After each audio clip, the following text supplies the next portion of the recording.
Welcome back, guys. Today we'll be doing the part 2 to our full ant room tour. We'll be showing off all our queens and colonies, some of which you guys haven't seen before. So enough blabbering, let's get into the video. To start this video, we have our Rhytidopanera colonies. These are a little bit like mini bull ants, but are much more common. This is our brood boosted colony of Rhytidopanera chelybea, otherwise known as the blue pony ant. We brood boosted this colony as we've never had success with this species in the past, so we have high hopes for this colony. Another cool fact is that they often live in wood. Here is our colony of Rhytidopanera metallica, the green-headed ant. They have been going very well recently, getting their first generation of workers. Moving on, we have our colony of Rhytidopanera victoriae, the dwarf green-headed ant. A cool thing about these ants is they are often left alone by large species. We have observed them going in and out of jumping jack nests when we see a nigrocincta. Next up, we have our big-headed ants. This is a big-headed ant queen from the genus Pheidole. We find these species very frustrating to keep, due to them moulding up their test tubes very quickly and refusing to move out. This queen is a pretty black colour with a red head. They don't eat much at all, but they do prefer protein. This is another big-headed ant queen. We have kept them in the past. You may recall seeing a triple queen colony of them from one of our earliest videos. We have got them up to about 50 workers previously, with mates, but unfortunately they did mysteriously die off.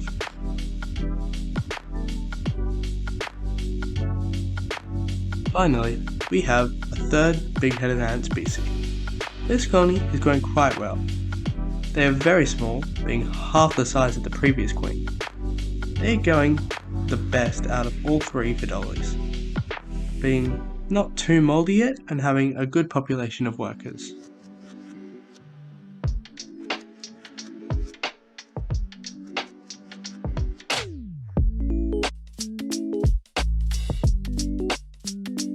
Our next species is one that has not yet been shown on the channel, the trapjaw ants. This is a species we've been trying to get for a very long time, the red-headed trapjaw ant, the Odontomachus ruficeps. I love this species for a variety of reasons.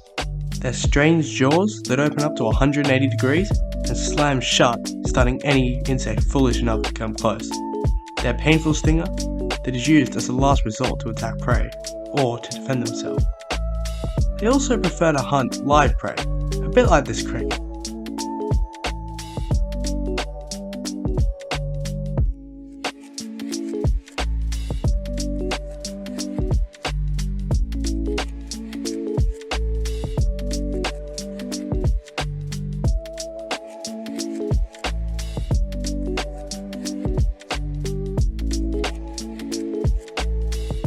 We have also been offering them termites, which they seem to enjoy more, snapping them up with their jaws and bringing them back to the nest.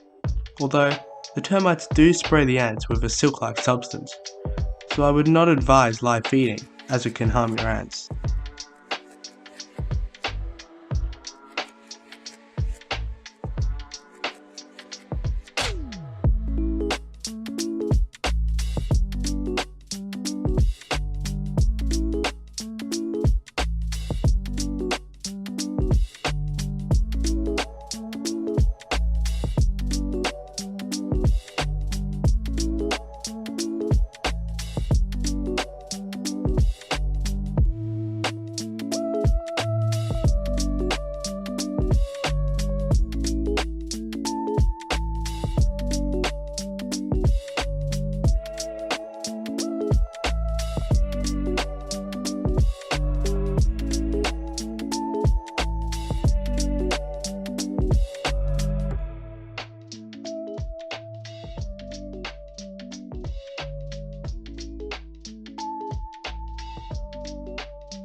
Now we have our trail ants. These ants grow incredibly quickly and are very successful all across Australia.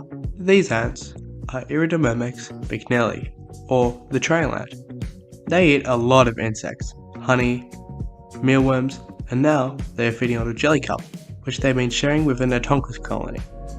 This is our largest colony in our collection, having about 500 to 600 workers, and they're growing very quickly with hundreds of eggs being laid every week. They'll reach the thousands in no time.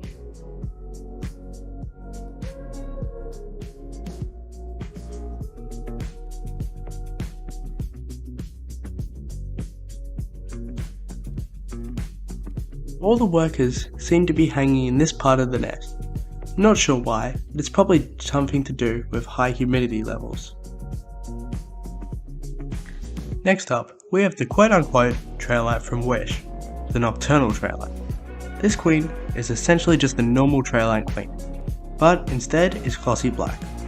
The workers are a slightly different shape and are slightly smaller than their diurnal counterparts, but the biggest difference is that they produce a foul-smelling pheromone.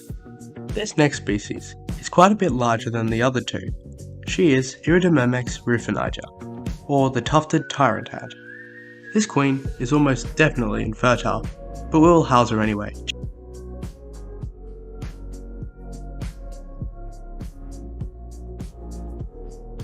No clue what this species is, but it's probably Iridomyrmex as well, and it's most likely infertile.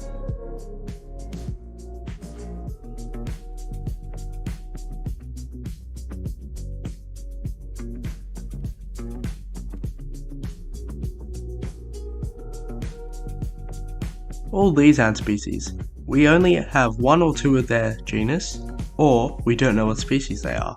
These are Chromatogasta rufotestacea, or otherwise known as the orange acrobat ant. These ants are adorable, having very small workers that when fed, race towards the food, creating a little circle around it. They also have a very chubby queen that isn't very good at climbing. Now we have Chromatogasta laeviceps, or simply known as the acrobat ant. This exact species is found all over Australia, being highly successful. These ants, as their name suggests, are very good at climbing and have taken the arboreal role.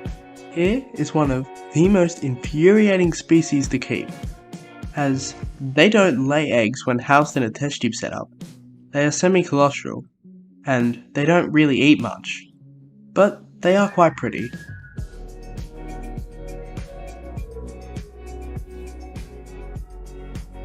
Next up, we have Notogus capitatus, or the epaulette ant.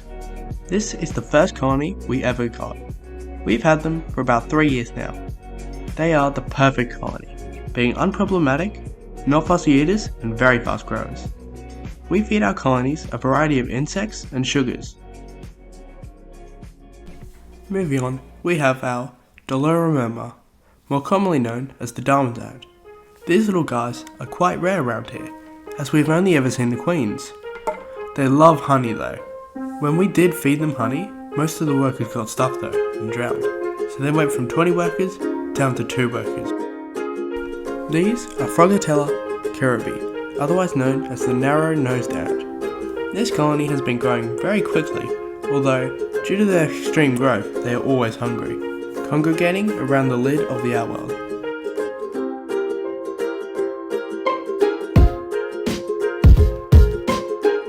Nalandaria rosea, or the native black crazy-ant. These are some of our least favourite ants. Not only are they nomadic, they are also constantly invading our area. Here is our colony of Aphanagasta longiceps, the funnel ant. They've been doing very well since they were last seen in our video, Our New Species. This colony devours every insect body part that is put into their test tube. They are a very pretty species, with the queens being disproportionate shape, a small head and a massive body. We are really hoping that this colony goes well. We are hoping to one day make a terrarium where they can have a little funnel nest. The fief ant is the smallest ant in our collection, with the workers being less than 1 millimeter long. Their small size makes them quite troubling to keep, as they drown in most sugar sources, and they are too small to tear into most proteins. Now we have another thief ant, this time the genus Solenopsis. We caught this queen a while back, but we were completely oblivious that they were different to our Caribera, due to the queens being almost the same. This is a Molothrus queen, the firmest head. We've had this queen for a long time now, and she has never laid eggs, so she is definitely infertile. Hopefully next season we will find a fertile one.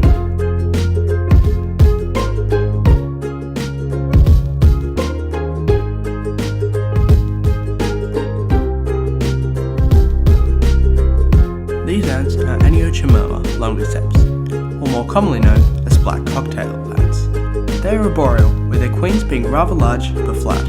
This makes it easier for them to nest in wood. Finally, we have a Colobopsis macrocephala, the carpenter ant. These ants are very cool, living primarily in wood. And that wraps it up. All 43 unique species. Thank you for joining us on our 100 subscriber room tour. Stay tuned for more ant ventures ahead. Until next time, happy ant keeping.